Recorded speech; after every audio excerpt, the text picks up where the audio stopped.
Hello, good evening बच्चों। देखिए बच्चों, आपकी जो 9 जुलाई की मैथमेटिक्स की वर्कशीट नंबर 3 आ गई है। तो हम इसको क्लास 10th की वर्कशीट है ये, तो हम इसको आज क्या करेंगे, इसका सॉल्यूशन करेंगे। तो इसमें देखिए, आपको जो डायरी में वर्कशीट करने से पहले कुछ मेन जो चीज़ें लिखना ज़रूरी है वो है, जैसे आपको स्टूडेंट्स का नाम लिखना है, आपके क्लास टीचर का नाम लिखना है, आपका सेक्शन और स्टूडेंट आईडी भी लिखनी है। आपको क्या करना है, स्टूडेंट आईडी भी लिखनी है। ओके बच्चों, तो ये आपकी क्या है, जनरल वो है, आपकी जो जनरल आपके बारे में जो इंक्वायरी है, इंफॉर्मेशन है, वो क्या भरना इनको ज़रूरी है। ओके बच्चों, तो देखिए आज आपको जो वर्कशीट दी गई है वो क्या दिया गया है, इसमें आपसे किसके बारे में आज इसमें आपको दिया गया है। देखिए कि दो चर वाला रैखिक समीकरण हल और ग्राफीय निर्देशन, ये आपका क्या होगा, ये आपका मेन टॉपिक होगा। तो आज आपको दो चरों वाला रैखिक समीकरण दिया गया है और आप दो चरों वाले रैखिक समीकरण के सॉल्यूशन देखेंगे और ग्राफ कैसे बनाते हैं, ये सभी चीज़ों के बारे में आप इस वर्कशीट में आज देखेंगे। ओके बच्चों, देखिए तो आपको इसमें पॉइंट नंबर फर्स्ट दिया गया है, पॉइंट नंबर फर्स्ट दिया गया है कि देखिए, इसको मैं जूम कर देता हूँ। कुछ बच्चों ने मुझे शिकायत की थी कि सर हमें दिखता नहीं है, आप इसको प्लीज जूम करके वीडियो बनाएं। ओके, तो देखिए पॉइंट नंबर फर्स्ट, ग्राफ पर एक बिंदु दर्शाने के लिए मूल बिंदु को केंद्र माने और एक्स अक्ष पर एक्स का मान देखे।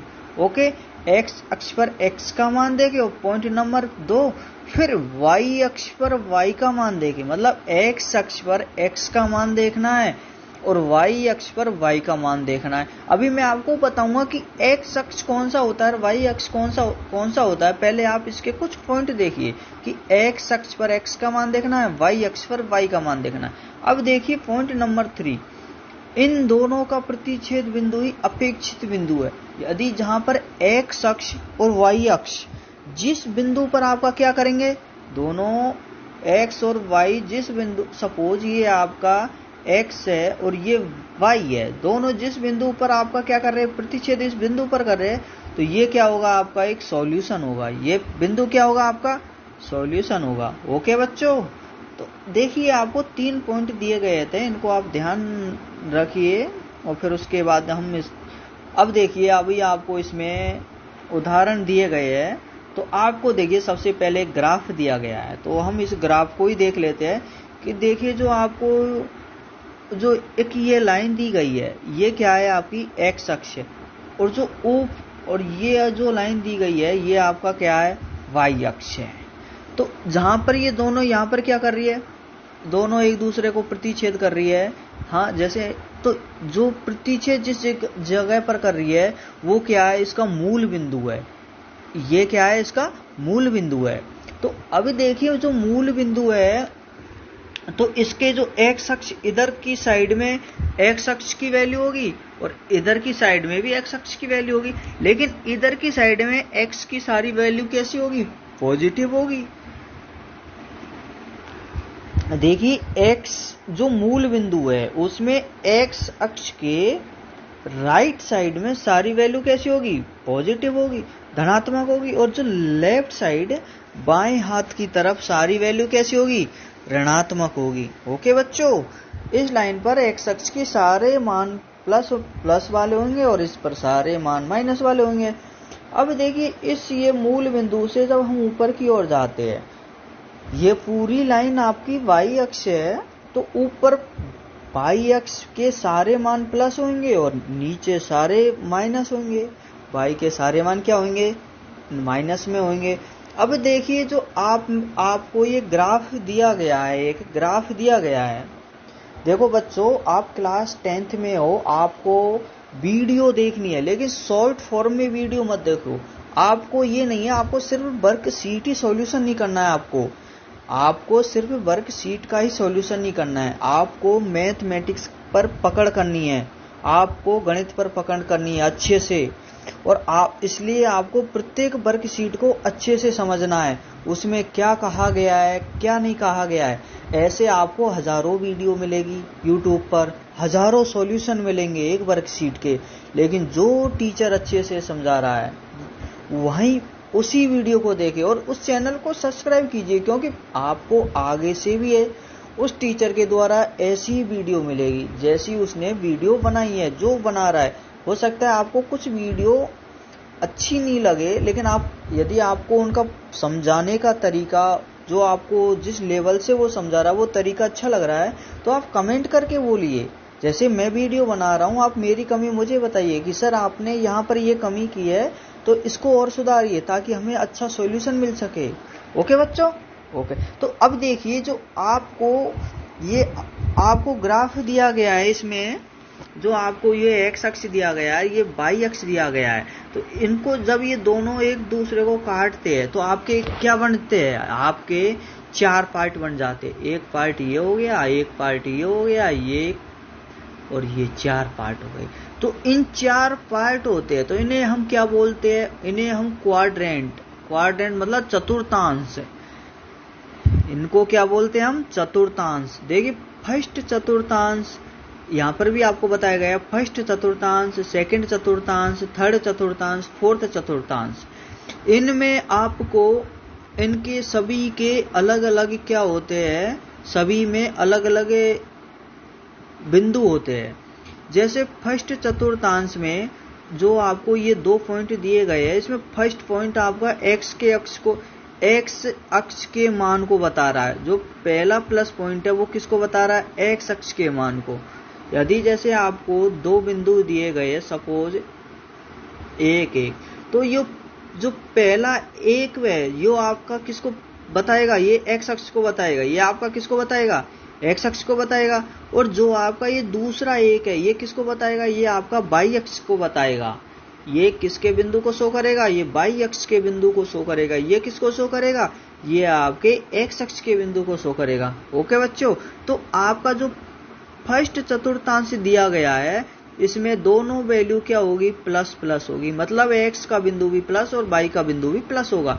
जो दूसरा चतुर्थांश दिया गया, ध्यान दीजिए, ये बातें बहुत ज्यादा ध्यान देने वाली बातें हैं। देखिए बच्चों, जो आपको दूसरा चतुर्थांश दिया गया है, इसमें आपका एक्स अक्ष की वैल्यू क्या होगी, नेगेटिव होगी, और वाई अक्ष की वैल्यू क्या होगी, पॉजिटिव होगी। तो देखिए, अब देखिए आपको इसमें मैंने बताया ना, पहला किसको बता रहा है, पहला एक्स अक्ष को बता रहा है, पहला बिंदु किसको बता रहा है, एक्स अक्ष को। तो इसलिए पहला बिंदु इसमें क्या आ रहा है, माइनस आ रहा है। वैल्यू कोई भी हो सकती है, यहाँ पर आपको सिर्फ और सिर्फ चिन्ह बताए गए हैं। यहाँ पर आपको क्या बताए गए हैं, इन चारों चतुर्थांशों में चिन्ह बताए गए हैं कि यहाँ पर कैसा एक्स अक्ष का कैसा चिन्ह आएगा, वाई अक्ष का कैसा चिन्ह आएगा। वैल्यू कोई भी हो सकती है। तो यहाँ पर एक्स अक्ष का कैसा चिन्ह आएगा, वाई माइनस, और वाई अक्ष का कैसा आएगा, प्लस। ओके, ऐसे चतुर्थांश 3 में एक्स अक्ष और वाई अक्ष दोनों के कैसे चिन्ह आएंगे, माइनस माइनस। और जो चौथे नंबर के चतुर्थांश है, उसमें आपको एक्स की वैल्यू कैसी आएगी, एक्स की वैल्यू प्लस आएगी और वाई की वैल्यू क्या आएगी, माइनस आएगी। ओके बच्चों, अब देखिए आपको ये ग्राफ समझ में आ गया। मैंने आपको इतना लेंथी समझा दिया, हो सकता है कि आपका माइंड में कंफ्यूजन हो गया हो कि कहाँ पर प्लस लेना है, कहाँ पर माइनस लेना है। ओके बच्चों, तो देखिए मैं आपको ये सीधा एक ट्रिक में बता देता हूँ कि किधर की साइड की वैल्यू प्लस लेनी है, किधर की साइड की वैल्यू माइनस लेनी है। ओके बच्चों, ओके। देखिए आपको इस ग्राफ के 2 हिस्से कर लेने हैं, ऐसे बिल्कुल ऐसे। तो इसमें इधर की सारी वैल्यू आपको कैसी लेनी है, प्लस वाली लेनी है। ओके, और इधर की सारी वैल्यू आपको कैसी लेनी है, माइनस वाली लेनी है। ओके बच्चों, इधर की सारी वैल्यू कैसी लेनी है, माइनस वाली लेनी। अब आप कहोगे सर कैसे, जैसे अभी बता देता हूं। देखो पहले ग्राफ को अच्छे से समझिए, उसी के बाद आप क्वेश्चनों को सॉल्व तो हर कोई कर लेगा। आपको क्वेश्चनों का सॉल्यूशन तो दूसरी वीडियो से भी मिल जाएगा, लेकिन मैं आपको अच्छे से समझा रहा हूं। मैं आपको क्या कर रहा हूं, अच्छे से समझा रहा हूं, ताकि आपके दिमाग में ये बात फिट बैठ जाए। तो देखिए आप ये एक्स अक्ष है, इसमें जब लिखोगे 1 2 3 4 ये प्लस की वैल्यू आ गई, तो ये क्या हो गया, प्लस वाली वैल्यू हो गई इधर। इस ये वाई अक्ष है, इसमें क्या लिखोगे 1 2 3 4 ये क्या होगा, प्लस वाली वैल्यू हो गई। ओके, तो यहाँ पर एक्स अक्ष की प्लस, वाई अक्ष की प्लस। तो ये देखिए, तो इसके इधर वाली जो इधर की साइड वाली सारी वैल्यू क्या होगी, प्लस की होगी। अब देखिए बाई एक्स अक्ष पे आप जो वैल्यू लिखोगे, यहाँ पर लिखोगे तो -1 -2 -3 -6, और यहाँ पर वाई अक्ष के लिखोगे क्योंकि वाई अक्ष ये है तो -1 -2, तो इधर में सारी वैल्यू क्या होगी, माइनस की होगी आपकी। ओके, तो ये आपका ग्राफ का क्या है, सार है। तो अब देखिए आपको दिया गया है कि उदाहरण नंबर 1, तो उदाहरण नंबर 1 जो आपको दिया गया है, इसमें पढ़िए क्या दिया गया है। उसमें पढ़िए, निम्न ग्राफ को ध्यान से देखें और प्रश्नों के उत्तर दीजिए। तो इसमें आपको दिया गया है कि ए के निर्देशांक क्या है, ए के निर्देशांक 2 और 3 है। अब देखिए मैंने 2 किसको बता रहा है, एक्स अक्ष को, 3 किसको बता रहा है, वाई अक्ष को। तो देखिए ये एक्स अक्ष है और ये वाई अक्ष है। तो अब जैसे हम एक खाने को, जो आपको ये ग्राफ में एक ये खाना दिया गया है, इसको क्या मान सकते हो, 1 इकाई। क्या मान सकते हो, 1 इकाई। तो देखिए जैसे 1 और 2 ये एक्स अक्ष की वैल्यू होगी, वाई अक्ष की क्या होगा आपका, वाई अक्ष की वैल्यू होगी 1 2 और 3, ये क्या हो गया, वाई अक्ष की वैल्यू हो गई। तो अब देखेंगे हम कि एक्स अक्ष पर 2 और वाई अक्ष पर 3, तो एक्स अक्ष पर 1 और वाई एक्स अक्ष पर 2 आपका यहाँ होगा, वाई अक्ष पर 3 यहाँ होगा, क्योंकि दोनों एक्स, जैसे आप एक्स अक्ष पर 2 है, एक्स अक्ष पर 2 ऊपर खींच दीजिए, वाई अक्ष पर 3 है, वाई अक्ष पर 3 यूं खींच दीजिए, एक सीधी लाइन खींच दो, दोनों जिस जगह पर क्रॉस कर रही है वो क्या हो गया, एक पॉइंट हो गया। तो जैसे अभी ये इस जगह पर दोनों आपका क्या कर रही है, प्रतिच्छेद कर रही है। तो कुछ किस तरीके से प्रतिच्छेद करेगी, ये कुछ इस तरीके से प्रतिच्छेद करेगी। ये देखिए इस जगह पर ये क्या हो गया, ए के निर्देशांक 2 और 3, तो इस पॉइंट को आप क्या लिखोगे, इस पॉइंट को ए, और यहाँ पर ए के बिंदु क्या है आपके 2 और 3, इस तरीके से लिखना है। इसी तरीके से आपको लिखना है डी के निर्देशांक -3 और 0। अब देखिए एक्स पे -3 कहाँ पर होगा, -3 इस पर होगा, -3 सपोज आपके पास 1 2 3 -3 ये हो गया, और एक्स अक्ष की वैल्यू और वाई अक्ष की वैल्यू क्या है, 0, वाई अक्ष की वैल्यू 0 है तो यहाँ पर होगा। तो ये बिंदु आपका क्या हो गया, डी हो गया। ओके बच्चों, ये आपका डी हो गया। अब आपको दिया गया -1 और 2 से प्रदर्शित बिंदु एफ कौन सा है। तो देखिए आपको -1 एक्स अक्ष की वैल्यू को जो फर्स्ट वैल्यू है वो किसको बता रहा है, एक्स अक्ष को, सेकंड वैल्यू किसको बता रहा है, वाई अक्ष को।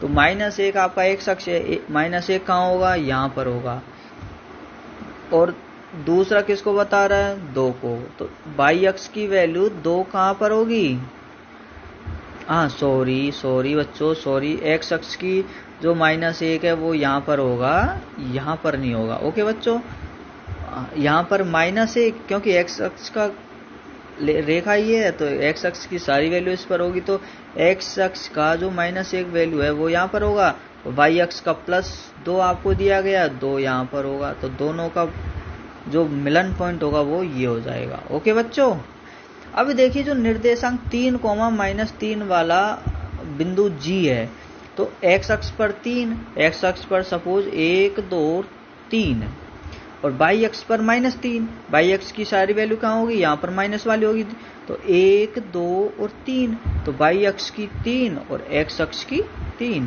ये आपका क्या हो गया, ये आपका एक मिलान बिंदु हो गया। ओके बच्चों, तो अब देखिए ये आपका जो ग्राफ दिया गया था इसका क्या है, ये आपका एक क्या है, सॉल्यूशन है।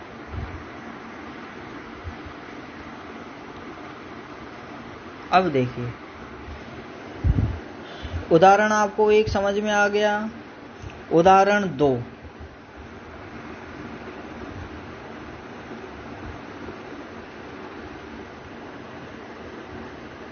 उदाहरण 2 जो आपको दिया गया है, ये दिया गया है कि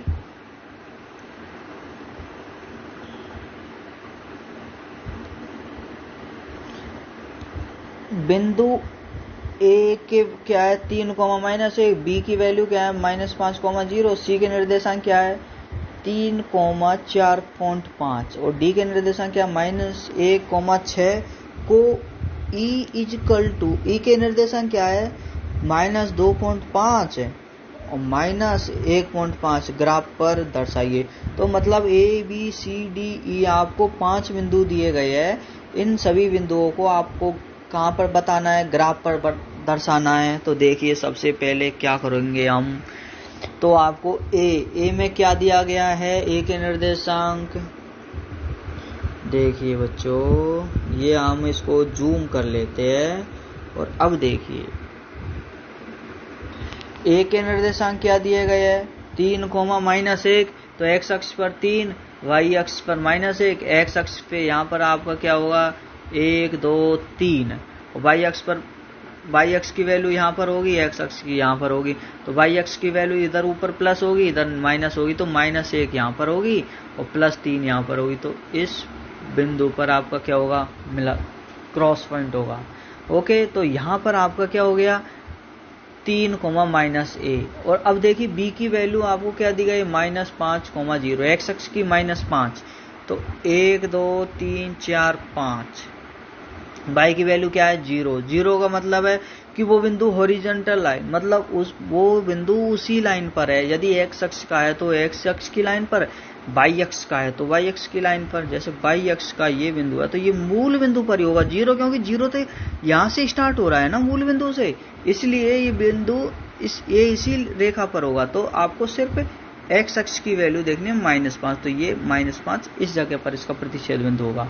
अब देखिए सी की जो वैल्यू दी गई है 3,4.5, तो एक्स अक्ष पे 3, तो 1 2 3 यहाँ पर 3 और सी की वैल्यू क्या दी गई है, वाई अक्ष की वैल्यू 4.5, तो 1 2 3 और 4 और आधा और लेना, ये पूरा 5 हो जाएगा, लेकिन हमें क्या लेना है 4.5, तो 4.5 ये। तो जब हम 4.5 को यूं मिलाते हैं और एक्स अक्ष के बिंदु को 3 को हम यूं मिलाते हैं तो दोनों का प्रतिच्छेद बिंदु ये होगा। तो यहाँ पर आपका क्या होगा सी पॉइंट होगा। ओके, और डी क्या होगा -1,6, एक्स अक्ष पे -1 और वाई अक्ष पे क्या है 6, तो 1 2 3 4 5 और 6, तो देखिए 6 और एक्स अक्ष पर क्या है -1, दोनों के प्रतिच्छेद बिंदु ये। तो यहाँ पर आपका क्या हो गया डी के बिंदु हो गए, या आप क्या कर रहे हो ग्राफ पर बता रहे हो। अब ई के पॉइंट आपको दे रखा है -2.5, एक्स अक्ष की वैल्यू कितनी है -2.5, तो 1 और 2 और यहाँ पर क्या होगा 3, लेकिन हमें क्या लेना 2.5, मतलब 2 और इसके बीच का पॉइंट ये हो गया। और एक्स अक्ष की वैल्यू हमने देख लिया, वाई अक्ष की देखिए माइनस में ही है, ये भी -1.5, तो देखिए 1 और 2 नहीं लेना, लेकिन हमें 1.5 लेना, तो इसका बीच वाला रास्ता और इसके बीच वाला रास्ता, तो ये आपका क्या हो गया एक प्रतिच्छेद बिंदु हो गया।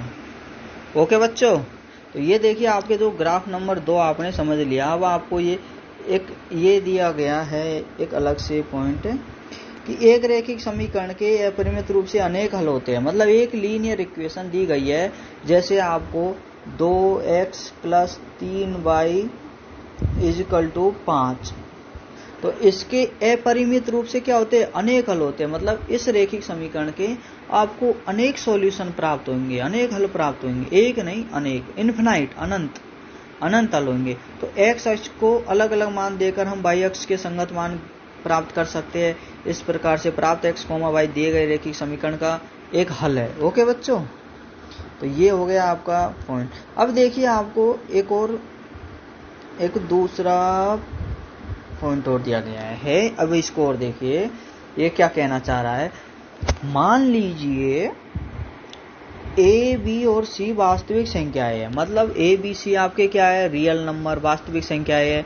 ए और बी दोनों शून्य नहीं है, ए और बी दोनों की वैल्यू क्या नहीं है शून्य नहीं है। तो ax + by = c को दो चर में एक रैखिक समीकरण कहा जाता है। यदि आपको a, b और c तीन वास्तविक संख्या दी गई है और a और b क्या है 0 नहीं है, तो ax + by = c आपका क्या होगा एक रैखिक समीकरण कहलाएगा। यहाँ दो चर है, x और y क्या है, आपके दो चर है, मतलब इनकी वैल्यू हमें क्या करनी है, ज्ञात करनी है। और इनकी वैल्यू, चर की वैल्यू कभी भी समान नहीं होती, अलग अलग वैल्यू होती है, अलग अलग मान के लिए अलग अलग वैल्यू होती है, इसलिए इनको क्या कहते हैं, चर। दो चर x और y है, a और b क्या है, जैसे x और y, इनसे पहले a और b क्या है, इनके गुणांक है, x और y के इनके क्या है, गुणांक। और c क्या है, c हमें क्या है, अचर है, c क्या है, एक अचर वैल्यू है। ओके, तो अब देखिए आपको एक उदाहरण दिया गया है इसमें। हाँ, तो उदाहरण अब देखिए कि समीकरण 4x minus 2y equal to -5 में x और y का गुणांक और समीकरण का अचर लिखिए। तो देखिए आपको ये समीकरण दी गई है, तो इसमें देखिए x और y का हमें क्या देखना है, गुणांक, मतलब इनके कोफिशिएंट क्या है, इनके कोफिशिएंट क्या है। तो x अक्ष, तो x, अब देखिए x अक्ष और x अक्ष से पहले क्या दिया गया आपको, 4, तो x का गुणांक क्या हो गया, x का गुणांक क्या हो गया, 4। और जो y, देखिए इसमें जो हमें गुणांक लेने हैं, सबसे महत्वपूर्ण बात है, गुणांक लेने हैं वो चिन्ह सहित लेने हैं, यदि प्लस है तो प्लस, माइनस है तो माइनस। ओके बच्चों, क्योंकि गुणांक हमेशा जो चिन्ह सहित ही आएंगे। तो देखिए x का गुणांक क्या आ गया, 4। और अब देखना y का गुणांक, तो इसमें देखिए आपको 4x माइनस 2y, तो y का गुणांक क्या होगा, -2। y का गुणांक क्या होगा, -2, क्योंकि 2 के आगे माइनस लग रहा है। मैंने क्या बताया था कि जो भी गुणांक है उसे चिन्ह सहित लेना है। आप उसमें जो चिन्ह आ रहा है, प्लस है तो प्लस, माइनस है तो माइनस, तो y का गुणांक क्या होगा, -2। और समीकरण का अचर लिखिए, अचर क्या होगा, जो c की वैल्यू होगी, जो c की वैल्यू होगी वो क्या है, -5, तो अचर की वैल्यू क्या है, -5। देखिए आपको a का गुणांक, b का गुणांक और c का गुणांक दे दिया गया है। ओके बच्चों, अब देखिए आपको एक क्वेश्चन और दिया गया है।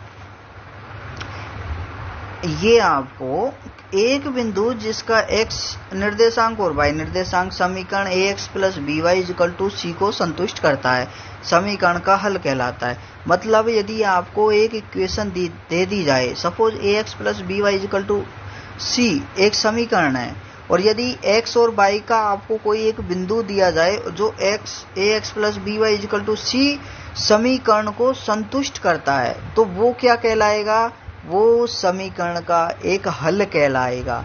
वो क्या कहलाता है, एक हल कहलाता है। ओके, तो अब देखिए, तो आपको इसके आधार पर ये क्वेश्चन दिया गया, उदाहरण का पता लगाइए।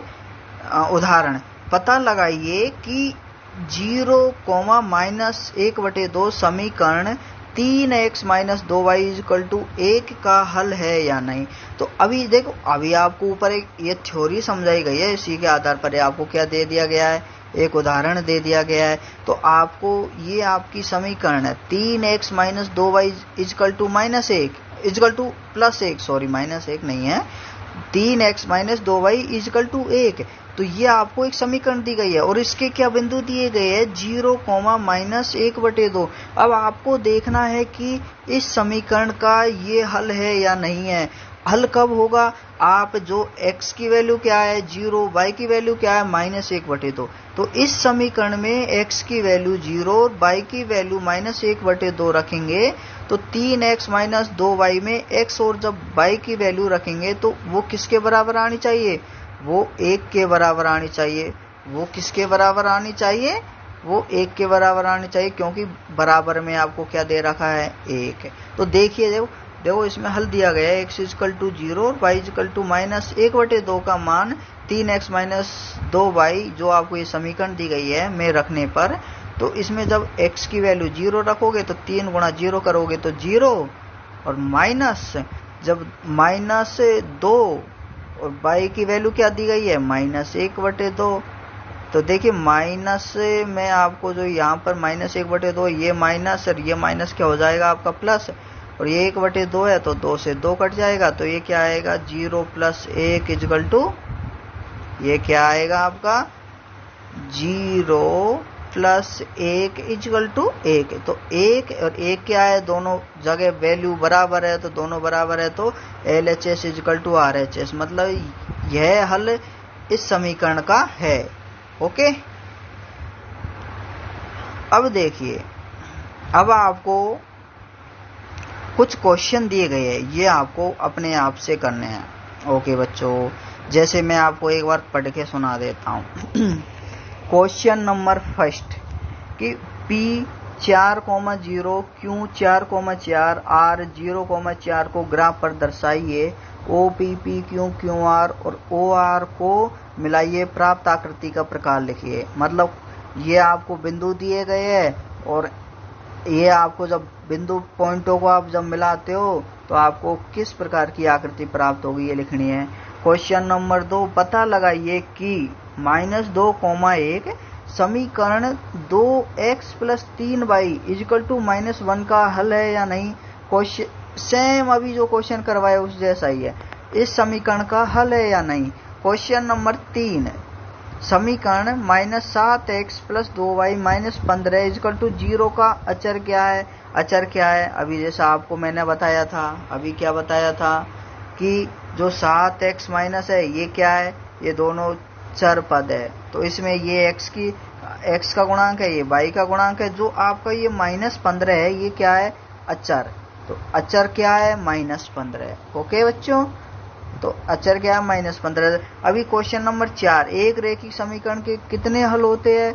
एक रेखिक समीकरण में देखिए, अभी आपको यहाँ थ्योरी दी गई है, एक रेखिक समीकरण के अपरिमित रूप से अनेक हल होते हैं। कितने हल होते हैं, एक रेखिक समीकरण के अनेक हल होते हैं। ओके बच्चों, तो अभी ये क्वेश्चन नंबर आपका 4 हो गया, एक रेखिक समीकरण के कितने हल होते हैं, अनंत हल होते हैं। अब क्वेश्चन नंबर 5 पढ़िए, समीकरण 2x + 4y = 10 के 3 हल निकालिए, उन्हें ग्राफ पर दर्शाइए और उनका मिलान का सीधी रेखा प्राप्त कीजिए। ये थे आपके आज के सारे क्वेश्चंस। इनका सॉल्यूशन देखिए। देखिए बच्चों, जो आपको क्वेश्चन नंबर आपका फर्स्ट दिया गया था, आप क्वेश्चन वहां से ध्यान रखिए, उसमें आपको 3 पॉइंट दिए गए थे। आपको उसमें क्या दिया गया था, 3 पॉइंट दिए गए थे। तो 3 पॉइंट क्या है, आपको जैसे P की वैल्यू दी गई थी 4,0, P के पॉइंट क्या दिए गए थे 4,0, Q के पॉइंट क्या दिए गए थे 4,4, R के पॉइंट क्या दिए गए थे 0,4, R के पॉइंट क्या दिए गए थे 0,4। जब हम ये इन पॉइंटों को इस ग्राफ पर दर्शाते हैं तो हमें क्या प्राप्त होता है, तो जैसे P के बिंदुओं को हम जब 4,0 को दर्शाते हैं तो इस बिंदु पर मिलते हैं, क्योंकि 4,4 बिंदुओं को मिलाते हैं तो इस बिंदु पर दर्शाते हैं, और R के 0,4 को मिलाते हैं तो इस बिंदु पर आपको क्या प्राप्त होता है, मिलान बिंदु प्राप्त होता है। जब हम इस आकृति को मिलाते हैं तो हमें किस प्रकार की एक आकृति प्राप्त होती है, सेम इस प्रकार की। तो देखिए ये लेंथ आपको क्या दी गई है 4 सेंटीमीटर, ये लेंथ कितनी दी गई है 4 सेंटीमीटर, ये लेंथ कितनी दी गई है 4 सेंटीमीटर, और ये लेंथ कितनी दी गई है 4 सेंटीमीटर। मतलब ये क्या है, ये आकृति कैसी प्राप्त हो रही है, ये आकृति आपको एक वर्ग प्रकार की है, क्योंकि चारों लेंथ क्या है इक्वल है। ओके बच्चों, तो हमें देखिए सभी साइड की लेंथ इक्वल है, इसलिए बनी आकृति क्या है, बनी आकृति वर्ग होगी। ओके, ये क्वेश्चन नंबर फर्स्ट का सॉल्यूशन। अभी ये क्वेश्चन नंबर सेकंड, समीकरण 2x + 3y = -1, बिंदु दिए गए -2,1, तो अब इनको इस बिंदुओं को इस समीकरण में, इन बिंदुओं को इस समीकरण में संतुष्ट कराने पर क्या होगा, जब हम इनको संतुष्ट कराते हैं तो x और y की वैल्यू रख दी, तो जब इनकी वैल्यू रखते हैं तो -1 बराबर -1, तो दिए गए बिंदु समीकरण को क्या करते हैं, संतुष्ट करते हैं। ओके बच्चों, तो ये क्या हो गया, 0 बराबर 0, मतलब दोनों बिंदु बराबर है। तो दिए गए बिंदु क्या करते हैं, समीकरण को संतुष्ट करते हैं। अब देखिए, जो आपको क्वेश्चन नंबर 3 आपको अचर बताना था, अभी अचर बता दिया -15। ओके, क्वेश्चन नंबर 4 कि आपको देखो क्वेश्चन नंबर 4, क्वेश्चन नंबर रेखिक समीकरण माना ax plus b y plus c equal to 0 है। ए बी सी सभी क्या है, जो x और y तो क्या है आपके चर है, लेकिन ए बी सी क्या है आपके अचर मान है, इनके क्या है गुणांक है। गुणांक कैसे होते हैं, अचर होते हैं। तो x तथा y की वैल्यू जितनी रखेंगे उतने मान, मतलब x और y की वैल्यू हम जितनी रखेंगे उतने हमें क्या प्राप्त होंगे, उतनी हमें वैल्यू प्राप्त होगी। तो मतलब यदि हमने अनंत मान रखे तो अनंत वैल्यू, 5 मान रखे तो 5 वैल्यू। तो इसलिए रेखिक समीकरण का हल क्या होगा, एक क्या होगा, अपरिमित रूप से अनेक हल होंगे। क्या होगा, अनेक हल होंगे। तो इसका देखो आपको एक्सप्लेनेशन भी दे रखा है कि आपको कैसे समझना है, आप इसको पढ़ के अच्छे से समझिए। ओके बच्चों, तो देखिए आपको मैं थोड़ा जूम कर देता हूँ। 3x plus 2x plus 3y plus 5 equal to 0। जब 5,1 पर हम चेक करेंगे तो इसका वैल्यू 18 है। जब 5,0 दूसरा पॉइंट ले लीजिए, जब इस पर हम चेक करेंगे तो 15 है। ऐसे ही आप अपनी तरफ से कुछ वैल्यू लीजिए तो आप क्या कह सकते हो, इसलिए हम बोल सकते हैं कि एक रेखिक समीकरण के अनेक हल हो सकते हैं। ओके बच्चों, अब देखिए आपको क्वेश्चन नंबर 5 दिया गया है। क्वेश्चन नंबर 5, क्वेश्चन नंबर 5 में क्या दिया गया है कि समीकरण 2x प्लस 4y बराबर 10। जब इसको आप सोल्व करोगे तो आप क्या भी लिख सकते हो, x plus 2y equal to 5, क्योंकि इसमें 5 2 का भाग जा रहा है।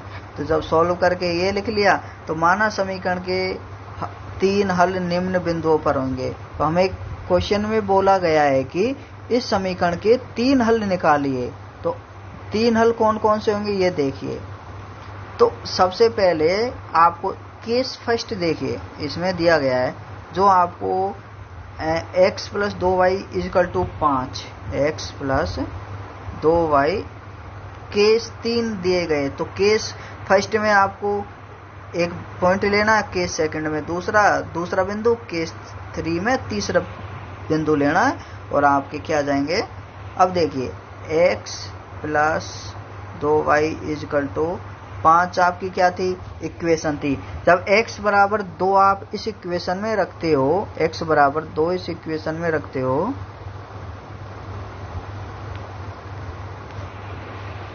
देखिए हाँ, तो x प्लस 2y,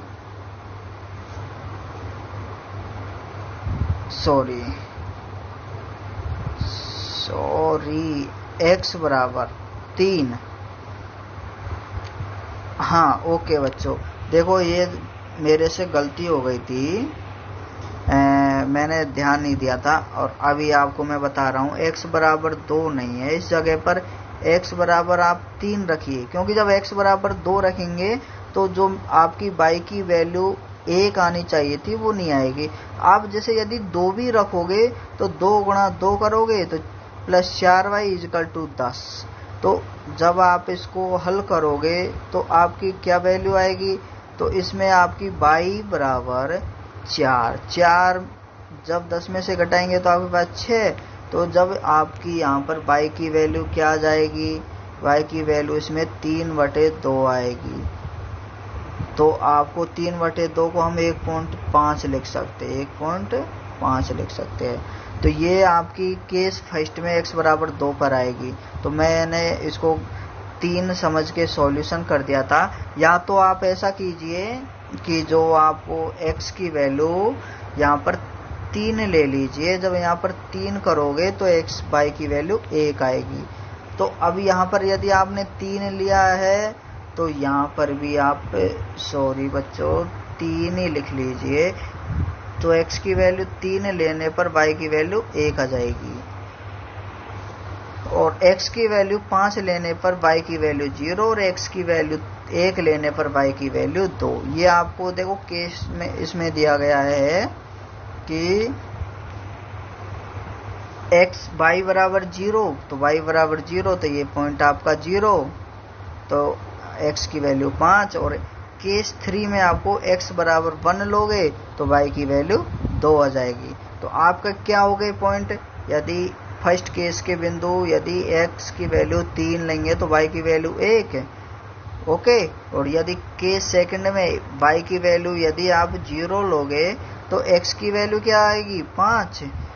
एक पॉइंट ये हो गया आपका, एक पॉइंट ये हो गया। यदि केस 3 में x बराबर 0, यदि x बराबर 1 लोगे, x बराबर 1 लोगे तो y की वैल्यू क्या आएगी 2 आएगी।